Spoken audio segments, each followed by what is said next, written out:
Today in this video, I am going to provide you the top 8 mistakes to avoid for safety when selling a house. These mistakes can absolutely derail your sale, cost you thousands of dollars, and also could leave you into potential scams or liability in the future. It doesn't take much to keep your house safe. Stay tuned until the end for a bonus tip that I have, which can make or break your deal. So don't miss out on these crucial insights. Your successful home sale and safety tips start right now. We all want to get top dollar for our house, right? Well, this is more about what to do once you have gotten your home ready for sale, which means you've got the great curb appeal, you've cleaned up the yard, you painted the front door, you cleaned your house until your fingers hurt and decluttered to make it almost look empty. These 8 mistakes make a difference when you are now showing your home and potential buyers are coming through, and I want to keep you and whoever is in your house safe. We have to look at how a buyer views a property to help you as a seller.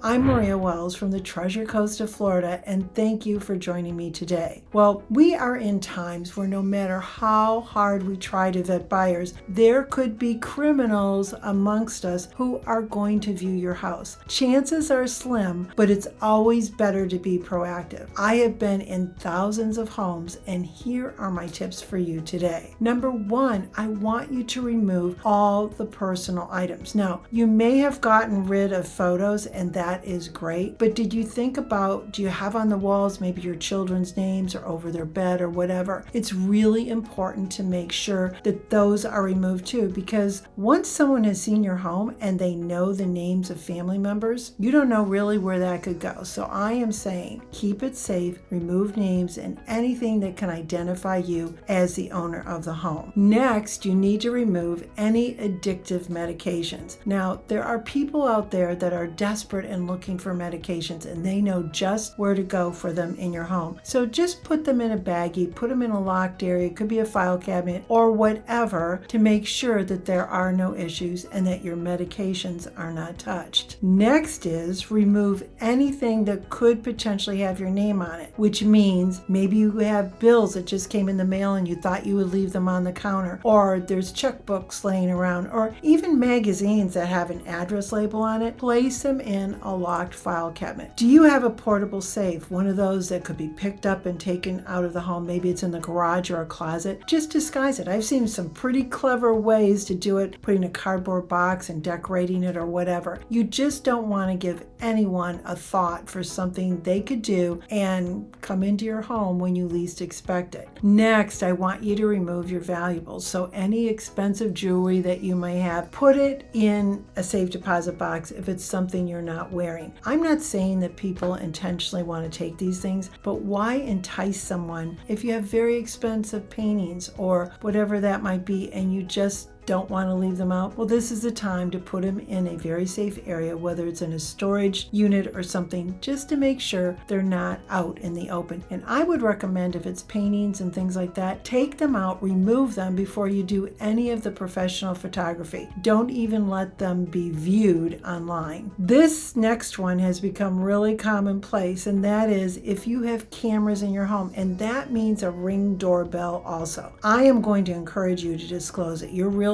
can make a comment in the private section of multiple listing service. In Florida, you do not have to legally disclose this, but let me just give you an example that if you're a Realtor, and obviously you know that there's cameras in a home, and if there's something that you could hold that potential buyer liable for and it's on camera, the liability is going to really lie on you that it was not disclosed. It could be considered misleading. So I'm just going to tell you, make them aware that it's there. I know when I show homes to my buyers and I see a Ring camera, I'm always going, don't say anything, because you just never know who's listening. So any buyers that are out there listening to this video, be very aware and very careful when you are going into someone's home, because you just never know. Look, you're on candid camera. Next, I'm going to say, don't look desperate. That means that potentially if you're going through a divorce or you're recently widowed or a widower and there's sections of the bathroom that are empty or the closet looks empty, it needs to be arranged to not look like that, because a buyer's going to come in and think, oh my gosh, we have an opportunity to get this at a great price because it looks like the person who's living in it must sell. And that may never be the truth, but you can avoid it by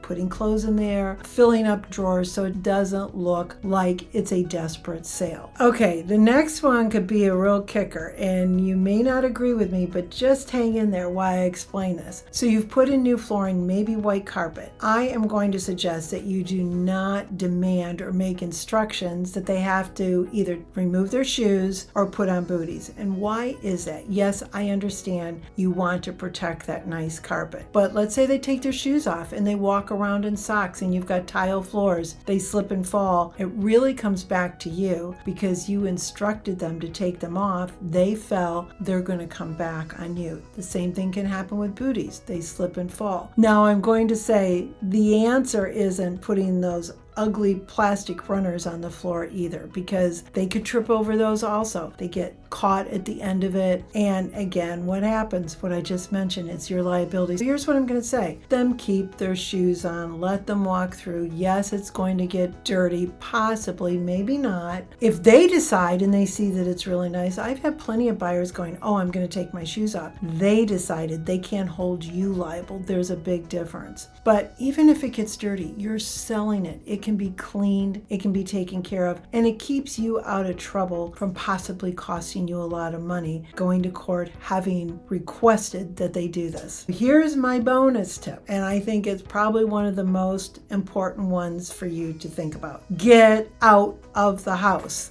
Yes, I know you've heard it before. You're not to be there for showings, but let me just tell you what really annoys me. If I have buyers and there is no way, no matter how many times I've told them, the one question they will always ask a seller is, why are you moving? It's none of their business. They don't need to know why you're moving. But if you're there, you're going to feel obligated to tell them, or it becomes very uncomfortable. So just go do something for a short time. People aren't in your home for long, but it's going to be better for you, and it really eliminates anything that could be said that will hinder you from getting a great offer. Avoiding these mistakes will ensure a smooth, safe showing for your property. In today's world, you cannot be too careful, and these things are so easy to do. If you found this video helpful, I would love for you to give a thumbs up. Please remember to subscribe, and I would love to hear any other suggestions you might have, or if you've seen any of this, or if you've ever had this happen to you. It would be helpful to not only me, but to any future sellers. So in the meantime, I want you to go to this video that's going to give you more great information on buying and selling homes. Thanks for watching, and stay safe.